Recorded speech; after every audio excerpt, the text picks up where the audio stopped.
नाज़रीन 86 न्यूज़ में ख़बरुनि जो सिलसिलो जारी है। जोक शरीफ़ में ब्रेकिंग न्यूज़ है, असां शेयर कयूं पिया। जोक शरीफ़ में कुछ महीना अॻु पसंद जो पहिरों कंदड़ जोड़े जे घर ते हमलो थियो आहे। अणॼातल माण्हू नारी फरज़ाना शेख खे अगवा करे खणी विया आहिनि। ब्रेकिंग न्यूज़ है, असां शेयर कयूं पिया। जोक शरीफ़ में कुछ महीना अॻु पसंद जो पहिरों कंदड़ जोड़े जे घर ते हमलो थियो आहे। अणॼातल माण्हू नारी फरज़ाना शेख खे अगवा करे खणी विया आहिनि। उन ई हवाले सां वधीक तफ़सील मालूम कंदासीं असां सां टेलीफोन लाइन ते जोक शरीफ़ मां 86 न्यूज़ रिपोर्टर काशिफ जतोई खां।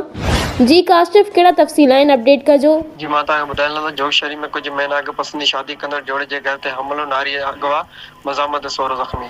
जोक शरीफ़ जे शेख पाड़े में कुछ महीना अॻु अदालत ज़रिए पसंद जो पहिरों कंदड़ जोड़े जमील शेख ऐं फरज़ाना शेख जे घर ते जवादार सुज़ुकी मोटरसाइकिल ते सवार हथियारबंद मुबीना हमलो करे घर वारनि ते तशद्दुद करे नारी फरज़ाना शेख खे मुबीना तौरु अगवा करे खणी विया। सोरो अब्दुल्ला मिस्री शेख सख्त ज़ख़्मी थी विया। जंहिं पुलिस खे वाक़ई इतला ॾिनो हुयो। मौके ते मिस्री शेख साफ़ियन खे ॿुधायो त मुंहिंजे पुटु कुछ महीना अॻु कोर्ट में पसंद जो पहिरों कयो हो। कोर्ट सगोरी संदल तहफ़्फ़ुज़ जो हुकुम ॾिनो, पर मुखालिफ़ा जे जेके असांजे घर ते बिरादरी जा आहिनि उन्हनि जे घर ते हमलो करे। महिरबानी काशिफ अपडेट करण लाइ।